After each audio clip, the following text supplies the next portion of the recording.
There is a story that has been whispered into your ear since you were born. You have heard it in fairy tales, in the lyrics of every love song, in the final scene of 1,000 movies. The story is simple, powerful, and deeply seductive. It is the story that you are incomplete, that you are one half of a whole, a lonely ship sailing in the night, searching for your harbor. Your great purpose, the story goes, is to find your other half, the one person in the world who holds the missing piece of your own soul. And when you find them, you will feel a shock of recognition, a magical sense of coming home. You will finally be complete, finally be whole, finally be saved from your solitude. This person is your soulmate. This story is the greatest myth of the modern world, and it is the source of our greatest suffering in love. Because what if the overwhelming, magical, this is the one feeling that you are searching for is not about the other person at all? What if that electrifying connection is the shock of you meeting a lost part of yourself? This exploration is a journey into the heart of love, but it is not a journey outward, it is a journey inward. We will dismantle the myth of the other half. You will discover the profound psychological truth behind the soulmate feeling, a truth that has everything to do with a hidden part of your own being. And you will learn that the path to a deep, lasting, and truly conscious love does not begin when you find the right person. It begins when you finally undertake the courageous journey to find yourself. To understand the myth of the soulmate, you must first understand the mechanism that gives it such power, psychological projection. As we've explored before, you do not see the world as it is, you see it as you are. You are a projector, and the people you meet are the screens upon which you project the hidden contents of your own inner world. Nowhere is this projection more powerful, more total, and more intoxicating than in the realm of romantic love. Deep within your unconscious there exists a blueprint, an inner image of the other. For a man, this is an inner feminine figure, an image of his own soul, which the psychologist Jung called the Anima. For a woman, this is an inner masculine figure, her own inner spirit, which he called the Animus. The Anima and Animus are not just fantasies. They are living, powerful parts of your psyche. They are the collected essence of every significant experience you have ever had with the opposite gender, starting with your parents. They hold all the qualities that you, as a man or a woman, were taught to disown in yourself. A man who was taught to be tough and logical will have an anima that holds his own unlived sensitivity, creativity, and intuition. A woman who was taught to be accommodating and gentle will have an animus that holds her own unlived assertiveness, logic, and independent purpose. This inner figure is the secret, other half of your own soul, and you are unconsciously searching for it your entire life. Then one day you meet someone, and for reasons you cannot explain, they seem to match this inner blueprint perfectly. Their walk, their voice, the look in their eye, it all fits. And the moment that happens, your psyche does something extraordinary. It takes the entire powerful, godlike image of your anima or animus, and it projects it in its totality onto this very real, very human person. This is the soulmate feeling. This is the magic. It is like a person who has lived their entire life in a dark cave and has only ever read about the sun. One day they are standing at the mouth of the cave and they see a small, polished mirror lying on the ground, perfectly reflecting the brilliant, blinding light of the sun for the first time. They do not say, "Ah, a mirror reflecting the sun." They fall to their knees in awe and say, "I have found the sun." They fall in love with the mirror, worship the mirror, believing it is the source of the light, never realizing that the real magnificent sun is shining from within their own universe all along. The intoxication of falling in love is not the love of another person, it is the overwhelming joy of finally meeting a lost part of your own soul reflected back at you. It is a shock of self-recognition. But what happens when you take the mirror home? What happens when you try to live with the sun? The second act of this drama is always the same: disappointment. The period of projection is a kind of divine madness. The other person can do no wrong. They are perfect. They understand you in a way no one ever has. You are not two separate people. You are one soul. This is the honeymoon phase. But it cannot last because you have not fallen in love with a person. You have fallen in love with a God, and no human being can carry the weight of a God for long. Slowly, inevitably, the projection begins to fade. The light flickers. It is like watching a beautiful, masterful statue in a museum. In the perfect dramatic lighting of the gallery, it looks like a marble masterpiece. You are captivated by its perfection. But then you bring it home and place it in the ordinary light of your own kitchen, and you begin to see the cracks, the small chips, the places where the paint is peeling.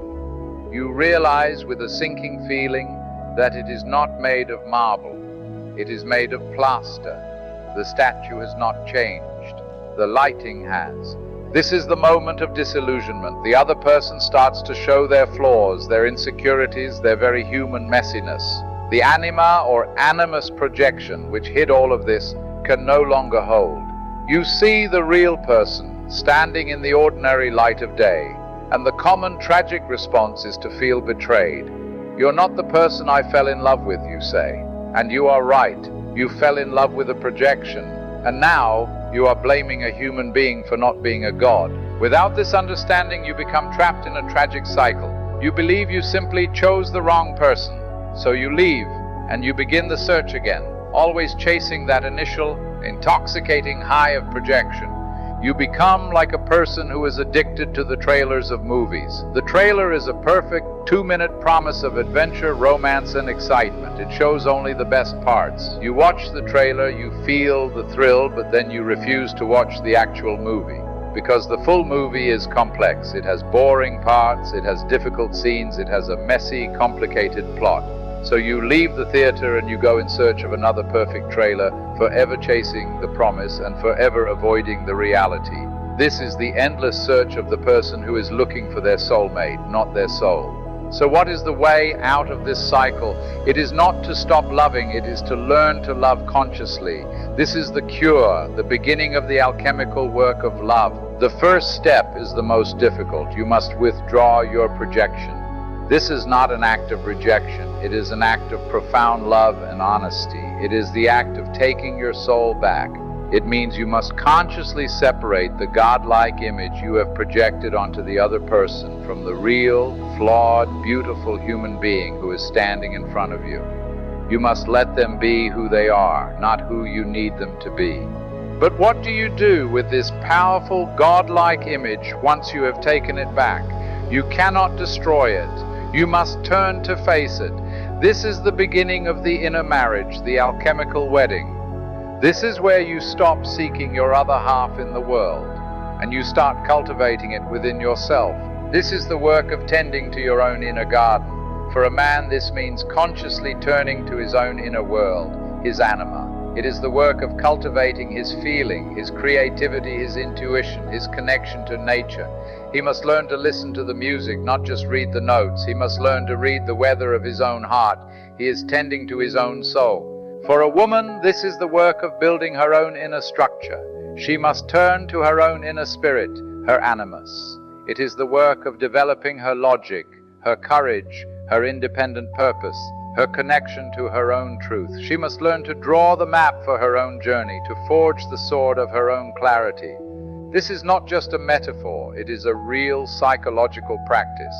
You must form a conscious relationship with this inner figure. You can do this through journaling, through art, and through the process of active imagination. You treat this inner figure as a real wise part of you. You ask them questions. What do you need from me? What part of my life have I been neglecting? What is my next step?